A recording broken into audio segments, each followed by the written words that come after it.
수술실 앞 복도는 늘 그렇듯 차가웠습니다. 하지만 오늘은 차가움보다 더 무서운 게 있었어요. 시간이었습니다.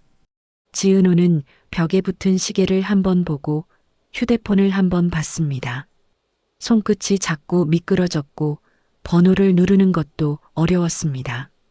통화 버튼을 누르자마자 신호음이 길게 늘어졌습니다. 제발 받아요. 뚜루루 뚜루루. 마침내 연결되자 지은호는 숨을 삼키듯 말이 터져 나왔습니다. 선배 저예요. 지금 지역 선배가. 박성재는 한동안 아무 말이 없었습니다. 그 침묵이 설마를 품은 듯 무거웠지요. 말해요. 지금 상황이 어때요? 지은호는 흔들리는 목소리를 겨우 붙잡았습니다. 방금 병원에서 연락이 왔어요. 심장 이식이 가능한 기증자가 나왔다고요. 그 한마디에 박성재의 숨이 아주 짧게 끊겼습니다. 기뻐서가 아니었습니다. 기쁨이 오기 전에 두려움이 먼저 치고 들어오는 순간이었지요. 지금 어디예요? 수술실 앞이에요. 근데 준비가 너무 많대요. 서류도 보호자도 병상도 의료진도 다 동시에 움직여야 한다고. 지은호가 말끝을 흐리자 박성재가 낮게 답했습니다. 제가 갈게요. 그리고 제가 아버지한테 바로 연락할게요. 지은호의 눈에 눈물이 순간 차올랐습니다. 그런데도 지은호는 고개를 세차게 저었습니다. 목소리가 더 급해졌어요. 아니요. 오지 마세요. 여긴 제가 버틸게요. 대신 박진석 회장님께 도움을 부탁해 주세요. 지금은 시간 싸움이라서. 박성재는 딱 한마디로 끝냈습니다. 알겠어요. 지은호 씨 절대 혼자 버티지 말아요. 통화가 끊기자마자 지은호는 손등으로 눈물을 문질렀습니다. 울 틈이 없었습니다. 오늘은 눈물보다 서류가 먼저였으니까요. 같은 시각 박성재는 차 안에서 2번이나 번호를 눌렀다 지웠습니다. 아버지 박진석에게 도움을 구한다는 말은 늘 조심스러웠습니다. 하지만 오늘만큼은 자존심이 설 자리가 없었습니다. 박성재는 결국 통화 버튼을 눌렀습니다. 아버지. 박진석은 짧게 대답했습니다. 말해.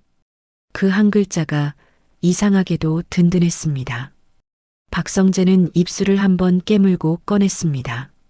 지역이 심장 기증자가 나왔대요.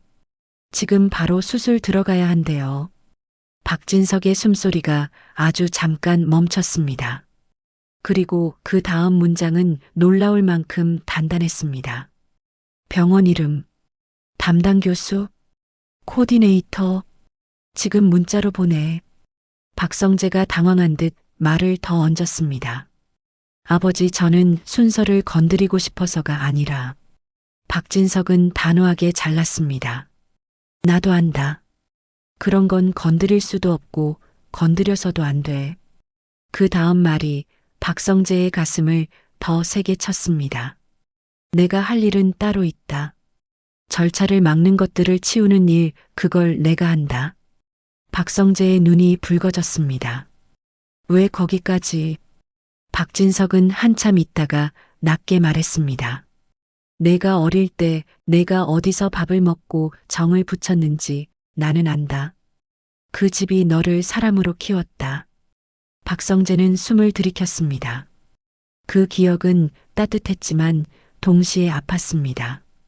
계모에게 구박받고 집에 숨을 곳이 없던 아이가 한 집 밥상에서 겨우 숨을 쉬던 시절, 박진석은 그 기억을 꺼내며 마치 빚을 갚듯 말했습니다. 지역인의 집이 내게 준 건 밥만이 아니었다. 오늘은 내가 갚는다. 박진석은 전화를 끊자마자 비서에게 지시했습니다. 가온재단 의료지원팀, 지금 바로 움직여. 병원 쪽에 필요한 항목부터 정리해.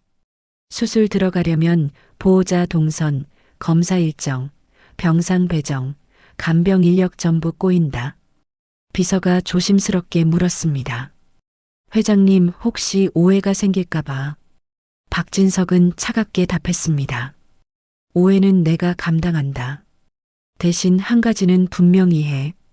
선정은 시스템대로, 우리는 절차를 돕는 것뿐이다. 짧지만 흔들림 없는 문장이었습니다. 그리고 박진석은 또 한 통의 전화를 걸었습니다. 이번엔 재단 내부 감사팀이었습니다. 오늘부터 의료지원건 모든 결제 라인 기록 남겨. 한 장도 빠지지 말고. 누군가에겐 과한 조심처럼 보이겠지만 박진석은 알고 있었습니다. 가온재단은 이제 다시 태어나야 한다는 걸요. 병원 로비. 지은호는 코디네이터가 내미는 서류를 받아들고 손이 떨려 펜을 떨어뜨렸습니다. 그때 누군가가 조용히 다가와 펜을 주워 올렸습니다. 지은호 씨. 고개를 들자 박성재였습니다. 지은호는 놀라서 입술을 떨었습니다. 오지 말라니까. 박성재는 짧게 웃었지만 눈은 젖어 있었습니다. 못 참겠더라고요. 그리고 아버지가 움직였어요. 재단에서 이미 병원 쪽 지원팀이 들어오고 있습니다. 지은호가 숨을 크게 들이켰습니다. 말이 바로 나오지 않았어요. 그저 고개를 끄덕일 뿐이었습니다. 잠시 뒤 박진석이 병원에 도착했습니다. 정장을 입었지만 얼굴에는 회사 회장의 표정이 아니었습니다. 더 오래된 어떤 표정 죄책감과 결심이 섞인 얼굴이었지요. 박진석은 지은호에게 짧게 말했습니다. 지혁이 보호자 맞죠? 지은호가 고개를 끄덕이자 박진석은 더 묻지 않았습니다. 지금부터 내가 돕겠다. 대신 너는 무너지지 마라. 그 말이 지은호의 가슴을 세게 잡아당겼습니다. 지은호는 겨우 입을 열었습니다. 회장님, 선배를 살려주세요. 박진석은 고개를 숙이지 않았습니다. 다만 아주 낮게 답했습니다. 살린다. 그리고 수술이 시작되었습니다. 수술실 문이 닫히는 순간 복도는 더 조용해졌습니다. 이상철은 벽에 기대 서 있다가 결국 의자에 주저앉았습니다. 김다정은 손끝으로 묵주처럼 손가락을 만지작거렸고 말 대신 기도를 삼켰습니다. 지은호는 수술실 불빛을 바라보며 속으로만 되뇌었습니다. 선배 제발 돌아와요. 그때 화면이 바뀌듯 다른 장소에 밤이 펼쳐집니다. 낡은 빌라 계단. 누군가가 급히 올라오다 발을 헛디뎠고 둔탁한 소리가 울렸습니다. 여보, 여보. 젊은 아내가 계단 아래로 뛰어내려갔습니다. 남자는 피를 흘리며 누워 있었고 숨은 붙어 있었지만 의식이 없었습니다. 구급차가 도착하고 병원 응급실로 옮겨졌습니다. 의사는 말했습니다. 뇌 손상이 심합니다. 지금부터는 시간을 지켜봐야 합니다. 아내는 남자의 손을 붙잡고 울었습니다. 당신 아까 애 데리러 간다며. 그 말 한마디만 하고 왜. 너무 성실하고 착하게 부지런히 살던 남편. 남들만큼 살지 못해도 항상 가족들을 따뜻하게 챙기고 열심히 살던 사람. 오늘도 부지런히 아이 데려다 놓고 대리운전이라도 뛰려고 서둘다. 멀쩡한 정신인데도 몸을 너무 피곤하게 살다 보니 몸이 따라주지 못했지요. 삐끗한 발걸음을 바로 세우지 못하고 그냥 균형을 잃어버렸습니다. 늘 끼고 다니던 작은 가방. 그 남자에게는 작은 가방이 있었습니다. 가방 안에는 아이의 도시락통과 접힌 종이 한 장이 들어 있었어요. 오늘도 고마웠습니다. 그때 그 밥 잊지 않았습니다. 이 기억, 이 마음이 혹독한 세상에서 그를 지탱하는 힘이었던 것이었습니다. 짧은 글씨로 누군가의 손길을 기억하는 조심스러운 문장이었지요. 며칠 뒤 병실 앞에서 가족회의가 열렸습니다. 의사는 조심스럽게 말했습니다. 뇌사 판정 가능성이 높습니다. 가족분들께 선택이 필요합니다. 아내의 어깨가 부서질 듯 떨렸습니다. 선택이요 무슨. 의사는 말을 더 잇지 못하고 대신 코디네이터가 들어왔습니다. 그리고 조용히 말했습니다. 만약 기증을 선택하신다면 누군가의 삶이 이어질 수 있습니다. 고인께서 생전에 장기 기증 서약을 해두시기도 하셨어요. 아내는 고개를 저었습니다. 못해요. 그 사람 내 남편인데. 그때 남자의 어머니가 떨리는 목소리로 말했습니다. 얘가 살아있을 때 그런 말을 했어. 엄마, 나중에 내 몸이 누군가를 살릴 수 있으면 그게 제일 좋을 것 같다고. 아내가 울먹이며 소리쳤습니다. 그 말이 지금이란 말이에요? 어머니는 눈물을 흘리면서도 고개를 끄덕였습니다. 그 애가 빚진 마음이 많았어. 어릴 때 배고팠는데 내가 곁에서 챙겨주지 못할 때, 이웃집에서 밥을 먹고 살았대. 아내는 그 말에 숨이 멎었습니다. 이웃집. 어머니는 조용히 종이를 꺼냈습니다. 그 접힌 종이 오늘도 고마웠습니다가 적혀있던 그 쪽지였습니다. 이런 걸 품고 다니던 애야. 이게 그의 마음이야. 아내는 손끝으로 종이를 만졌습니다. 그런 사람이 왜 일이 급하게 갔어요. 그리고 아주 오래 울었습니다. 다시 수술실 앞복도.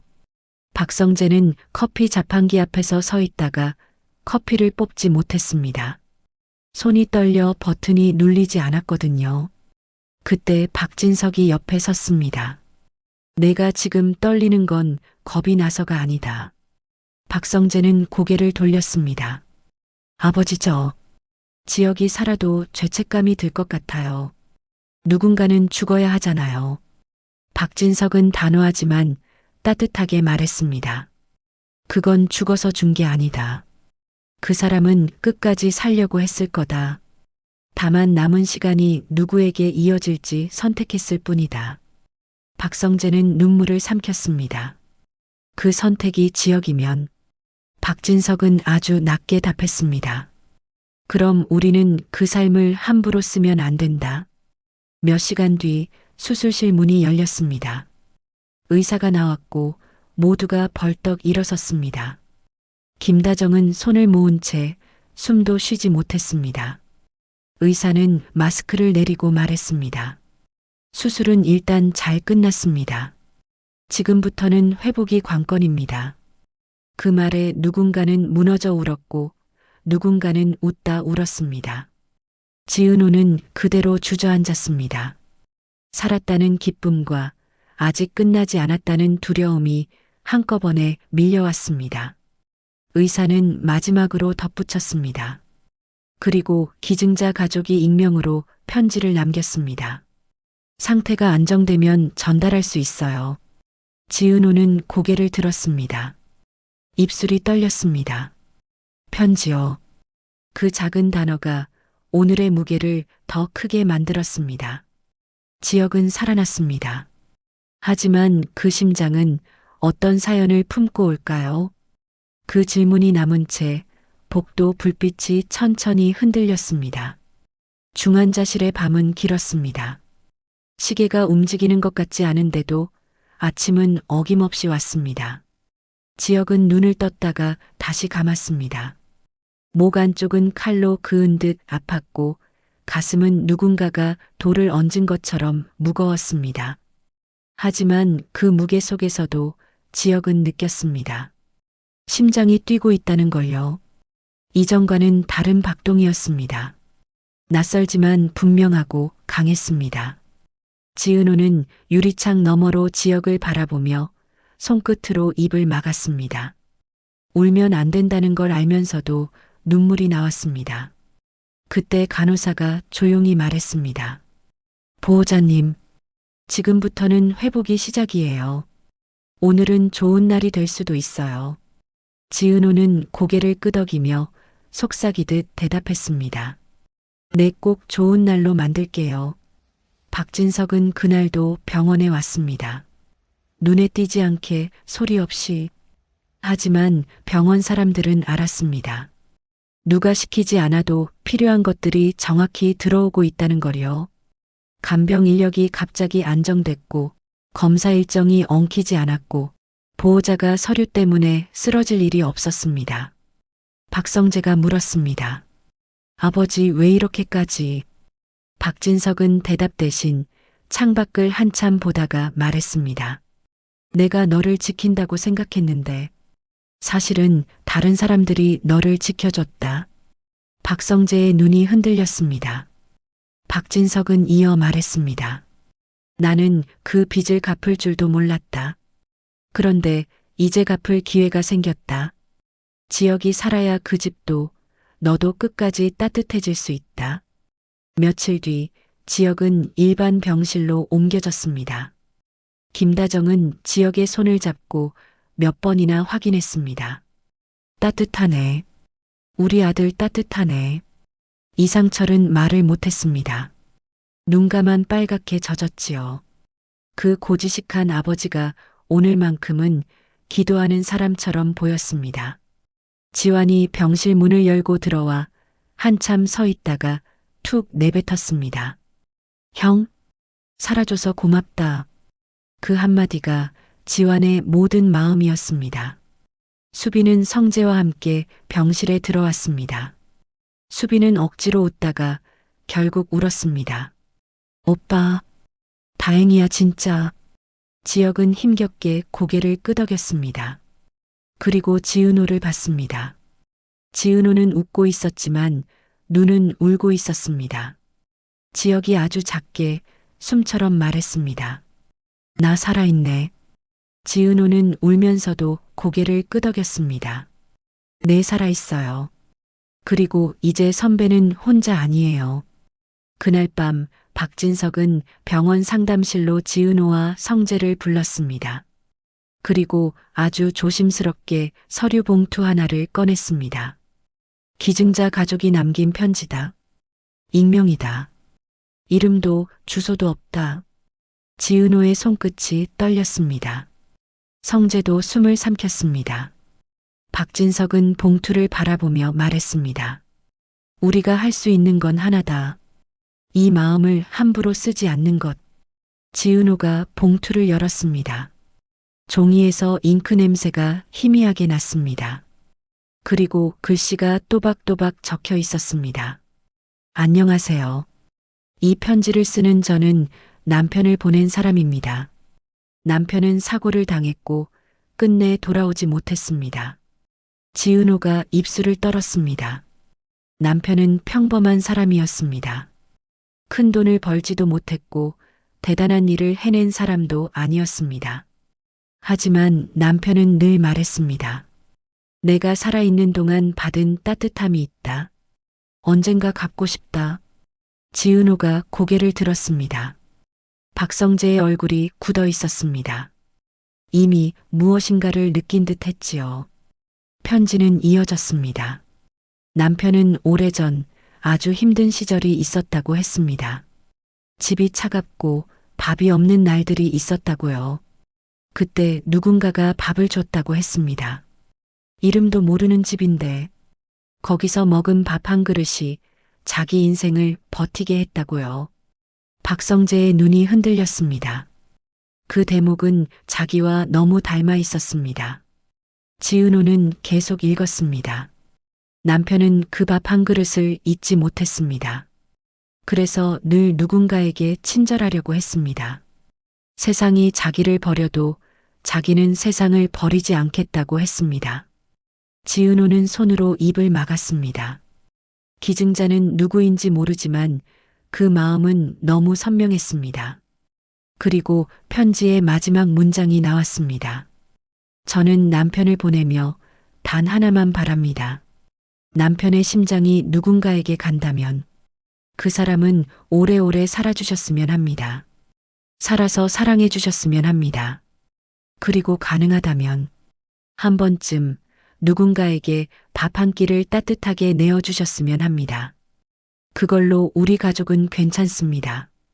지은호는 끝내 울음을 터뜨렸습니다. 성재는 고개를 숙였습니다. 박진석은 말없이 창밖을 봤습니다. 눈빛이 흔들리는 걸 들키고 싶지 않았을지도 모릅니다. 그날 이후 박성재는 재단에 새 기준을 세웠습니다. 지원은 홍보용이 아니라 기록으로 남는다. 어떤 결정도 숨기지 않는다. 가온재단의 의료 지원은 더 투명해졌고 내부 감사는 더 철저해졌습니다. 박진석은 그 과정을 지켜보며 처음으로 마음속에 작은 숨을 내쉬었습니다. 재단이 더럽혀진 과거를 씻을 수 있을지 그 길이 이제 시작되는 듯 했지요. 지역은 재활을 시작했습니다. 처음엔 몇 걸음만 걸어도 숨이 찼고 계단은 꿈도 못 꿨습니다. 그때마다 지은호는 지역 앞에서 웃었습니다. 선배, 오늘은 딱 여기까지만. 내일은 한 발짝만 더. 지역은 웃으며 고개를 끄덕였습니다. 그래, 한 발짝씩. 어느 날 밤 지역이 지은호에게 말했습니다. 나 무섭다.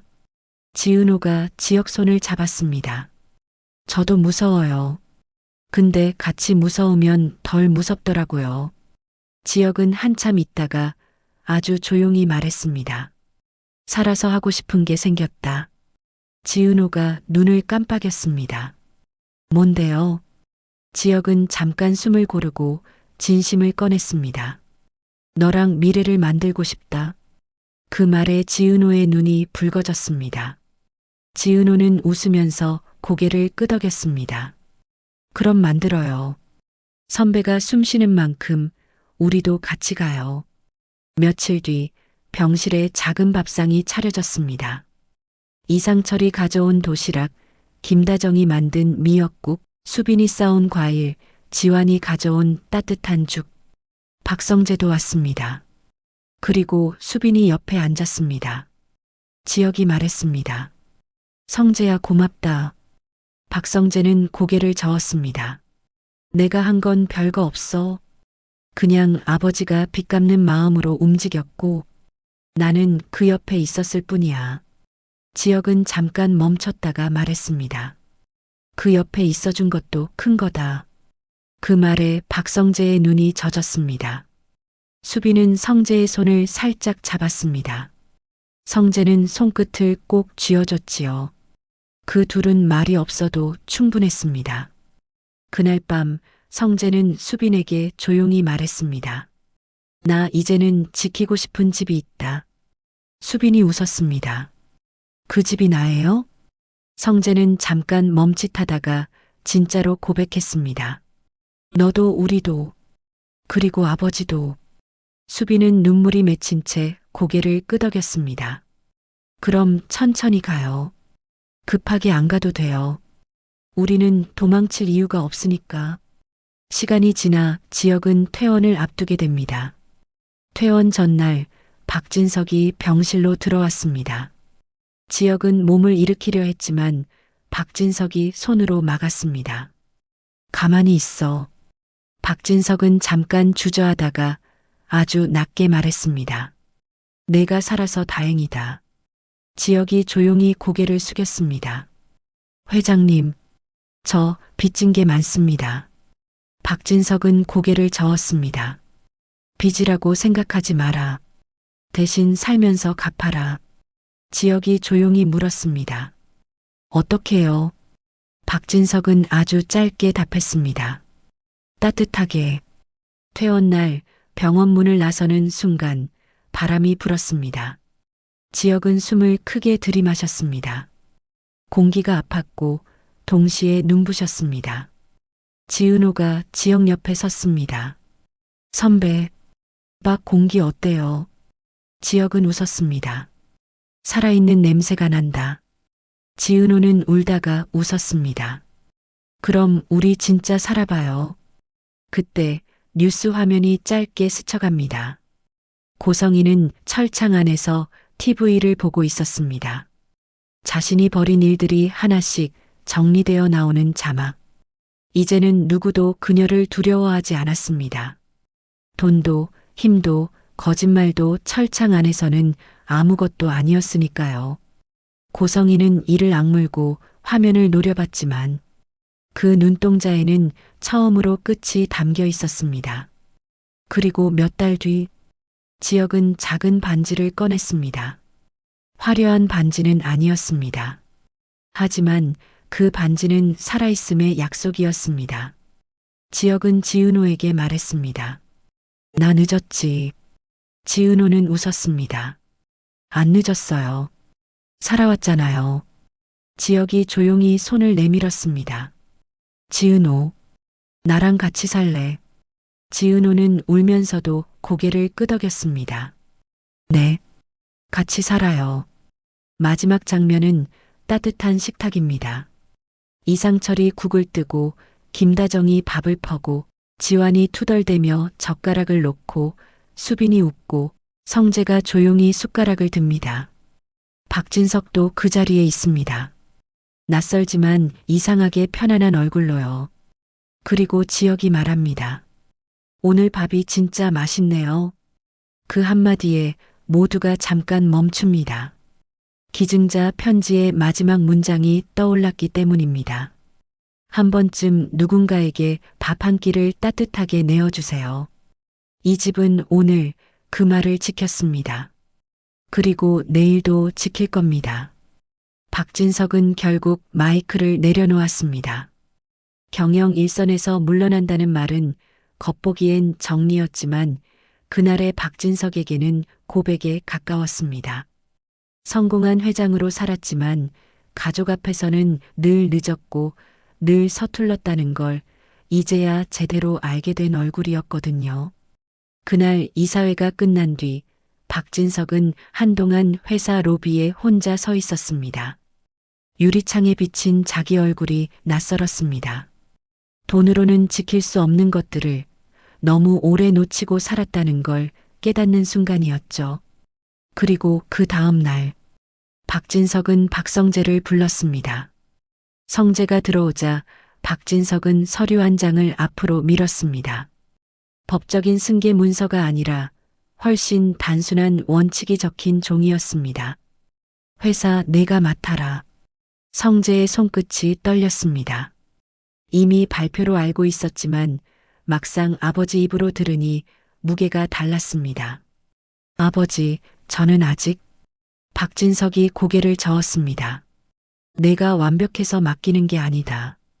완벽하지 않아도 배울 줄 아는 사람이라서 맡기는 거다. 성재는 입술을 깨물었습니다. 아버지에게 괜찮다는 말은 늘 어려웠습니다. 그런데 박진석이 먼저 말했습니다. 나는 가온재단으로 간다. 성재가 고개를 들었습니다. 재단이요? 아버지 은퇴하시면 쉬셔야죠.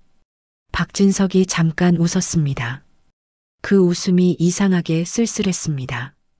쉬는 게 아니라 이제부터는 제대로 살아보려고. 박진석은 창밖을 보며 말했습니다. 나는 돈을 벌어 회사를 키웠다. 그건 성공이었다. 근데 가정은 내가 망가뜨렸다. 아이들 마음은, 집안의 온도는 내가 책임질 수 있는 줄 알았는데 아니더라. 성재는 대답하지 못했습니다. 아버지의 그 말이 사과처럼 들렸거든요. 박진석은 이어서 아주 구체적인 계획을 꺼냈습니다. 말만 투명이 아니라 진짜로 투명하게 만들겠다는 듯.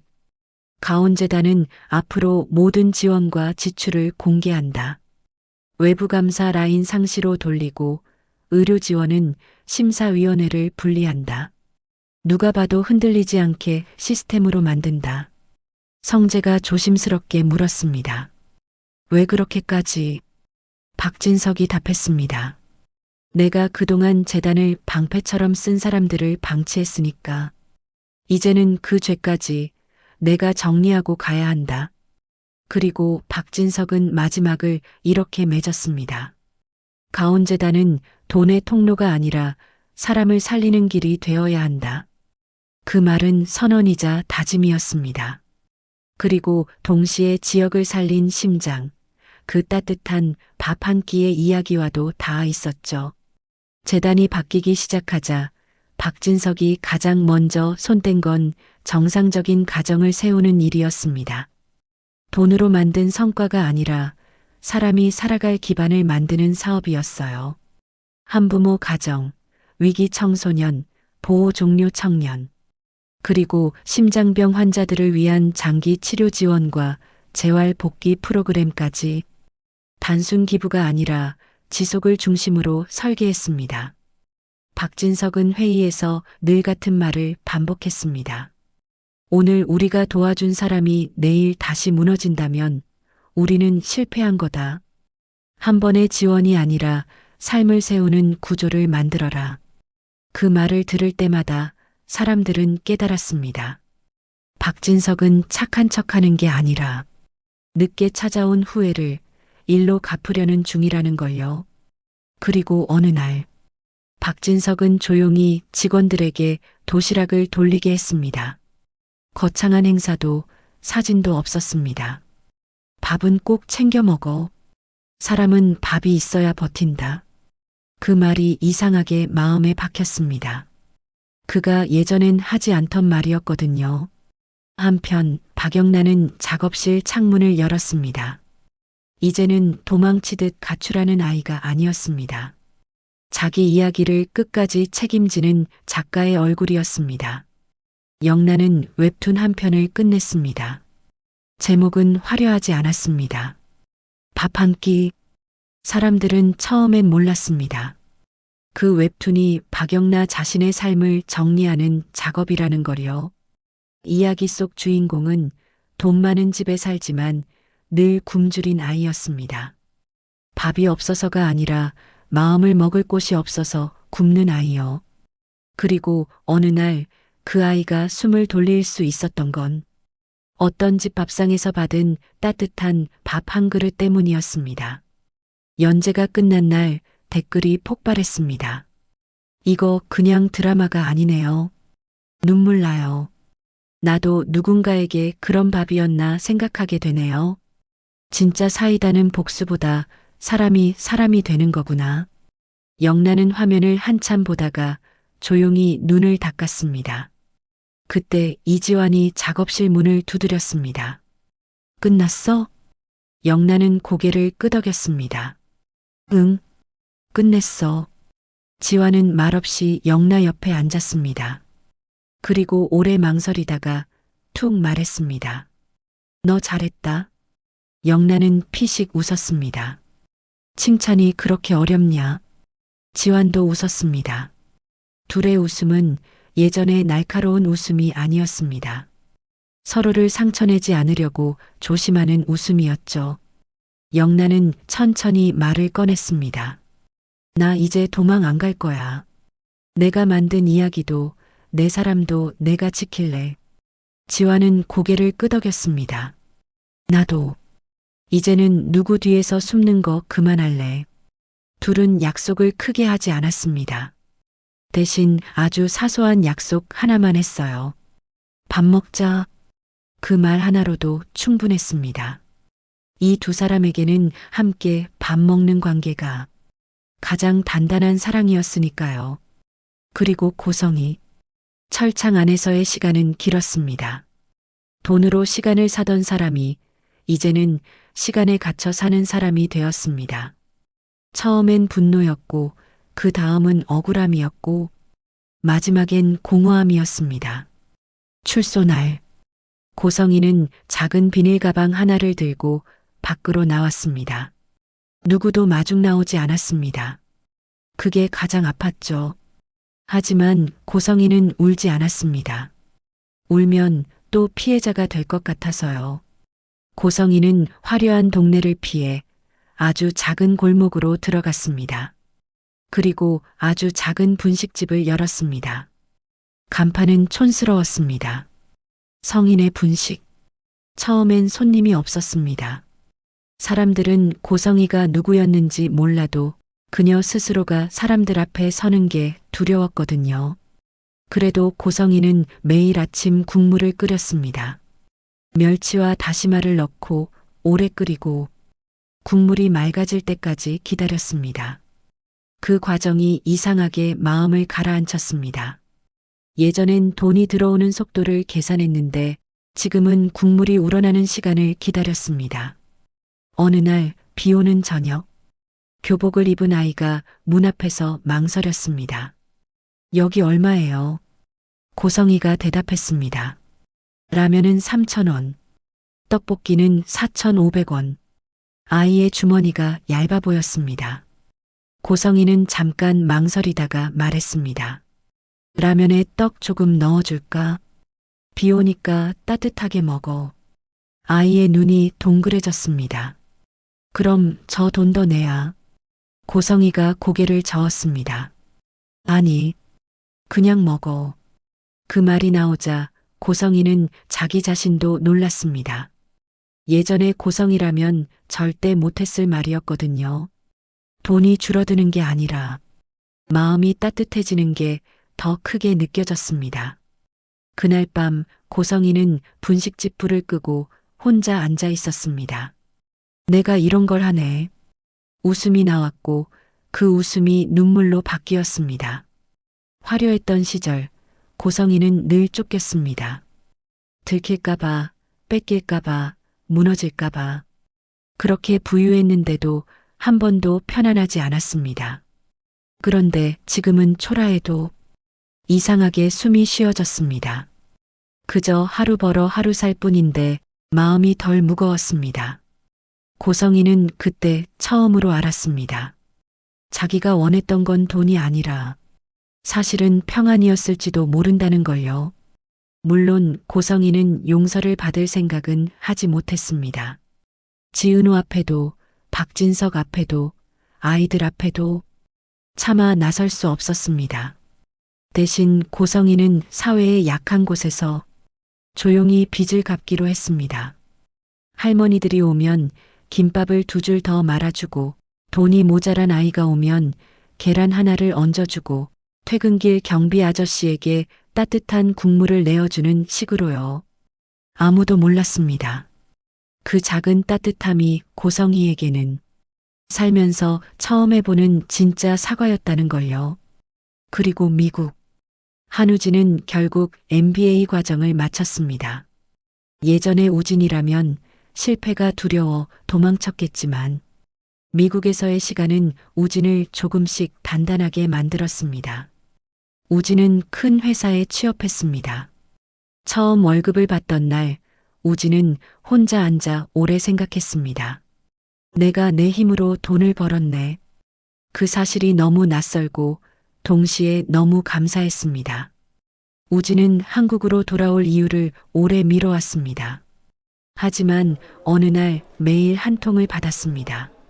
지역과 은호 결혼식. 우진은 화면을 오래 바라봤습니다. 그리고 짧게 답장을 보냈습니다. 갑니다. 결혼식 날. 지역은 여전히 몸이 완벽하지 않았습니다.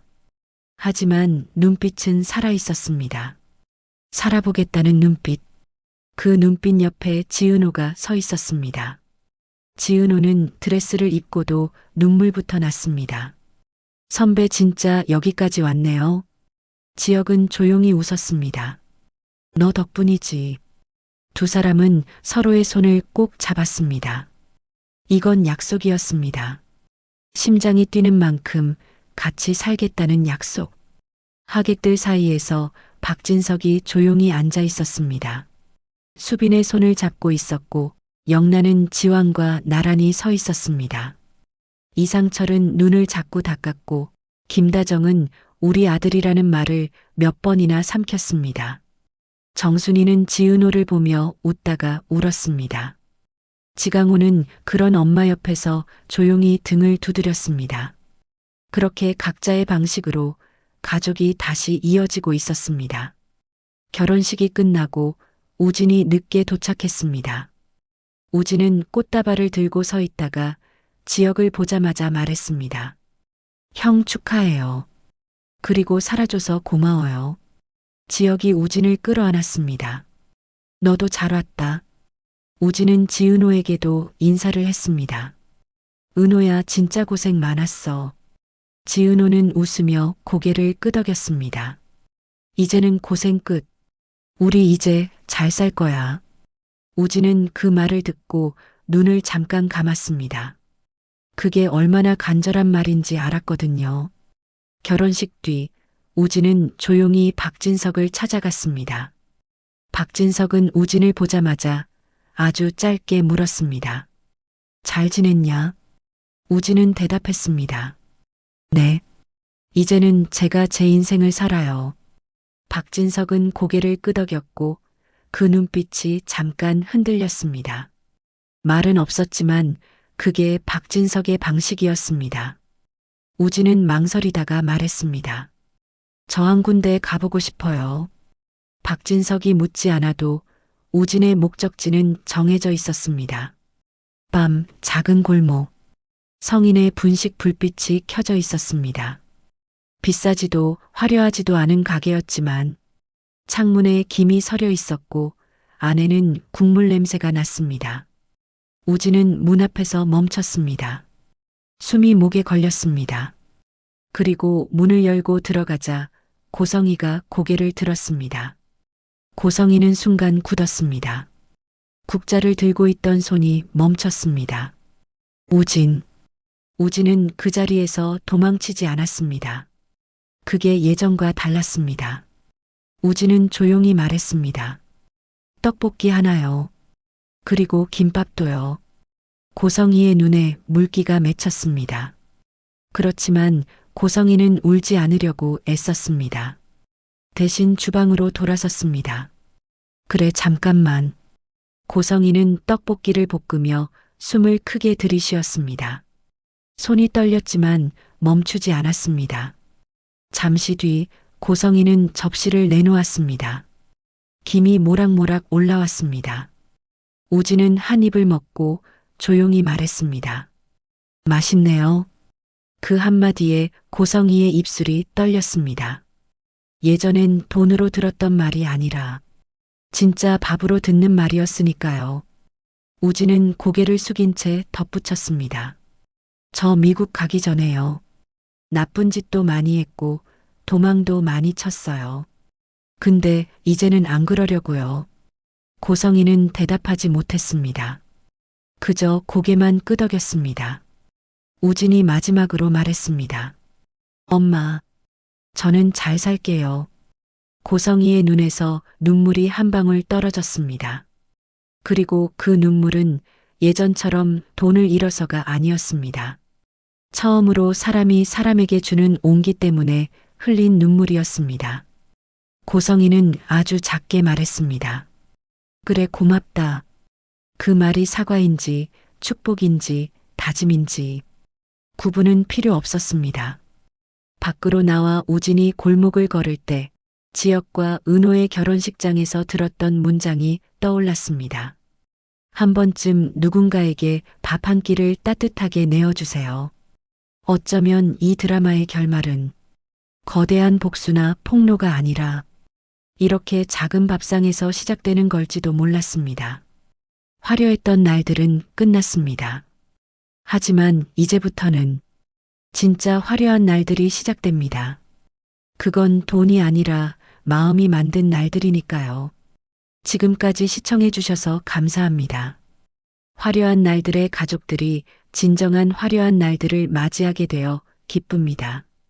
점점 분주한 시대에 김모락모락 나는 밥상 앞에서 식사도 하고 사랑도 먹는 시간들 되시기 바랍니다. 구독과 좋아요, 댓글로 응원해 주시면 영상 제작에 큰 힘이 됩니다.